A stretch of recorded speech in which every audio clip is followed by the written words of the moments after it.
Caleb Davis was born in Connecticut, but he moves as a child to Massachusetts, where he makes a name for himself. And he's from the lower classes, but he opens up a merchant shop. He learned the merchant trade with his uncle and opens up his own little merchant shop. And he grows this through it leading up to the American Revolutionary War, and he makes a good amount of money. And through the war, and we'll get there, he ends up becoming very successful, buying boats and trading worldwide, really on his own power. But when the war breaks out, he's already a member of the local Committee of Correspondence, and Davis goes on to he's one of the original, I think it was 68 people in Massachusetts who were selected after the First Continental Congress. There was the Continental Association that agreed to a boycott of British goods, and each colony went their own way about enforcing the boycott on British goods. And Caleb Davis was one of the group of 68 or so people in Massachusetts selected to enforce the boycott of British goods. So they would be checking ships, so to speak, and seeing what came off and making sure people weren't buying British goods because, hey, this is America.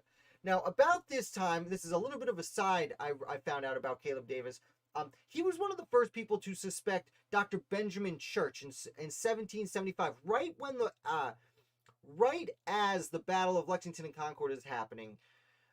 Dr. Benjamin Church would be the first Surgeon General of the Continental Army, but quickly in 1775 was found out to be a spy for the British. Now, this was not known immediately, but Caleb Davis very early on suspected Dr. Church and actually went to Paul Revere. And we know because of what Paul Revere wrote in a letter that he was talking to Davis, and for some reason, Davis had a lot of suspicions about Dr. Church because he saw Dr. Church leaving Howe's quarters, and they were all chummy and whatnot.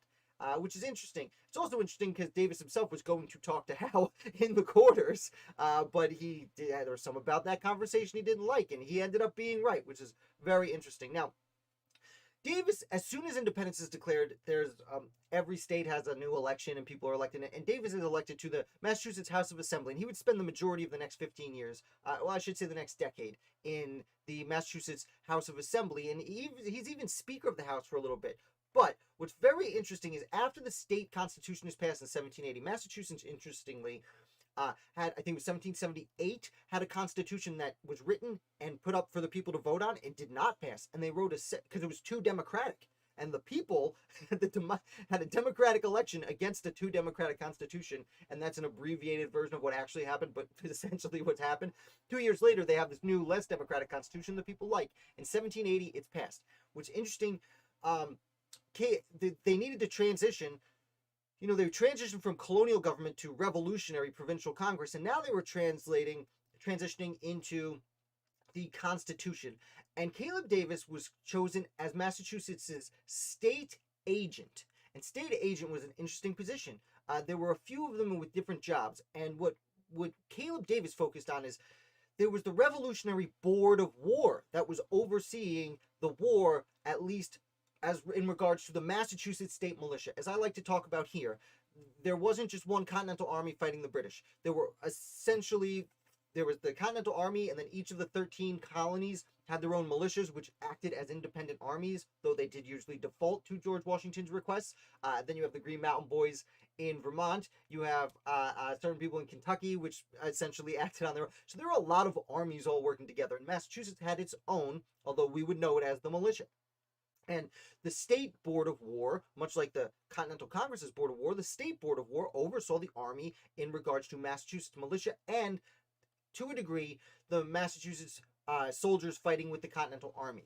But when the new Constitution was written, well, now the governor is the chief executive and he is the commander-in-chief of the state forces. So there was a 2-year period where Caleb Davis, as state agent, oversaw the transition from Revolutionary Board of War running the show to the government and the governor running the army. And this wasn't just, hey, we got to move everyone's files over. It was paying off certain debts owed by the Board of War, figuring out, new payment systems for this new army, because they were the same soldiers in the militia, but it was essentially a new army. And he oversaw that reorganization. Took 2 years of his life, but he got it done. It's extremely interesting. After the war, as I mentioned earlier, I alluded to it earlier, Davis goes on to keep building his mercantile business, and He ends up trading internationally. He has all over Europe, even I believe parts of northern Africa, has ships trading all over the world. Becomes very successful, but it's fascinating because he's referenced on several occasions as a sugar refiner. He did this also. He opened a sugar refinery, and I guess because the people of Massachusetts saw the sugar refinery in their city, but did not necessarily see the boats sailing the world. This is kind of what he became known as at the time. He also invested in early works. There is a bridge. The name eludes me, but one of the early bridges in Massachusetts. I believe the one that connected it to. I don't want to say. I want to. I think it went over with Charlestown. I'm not sure. Thanks, Misfit.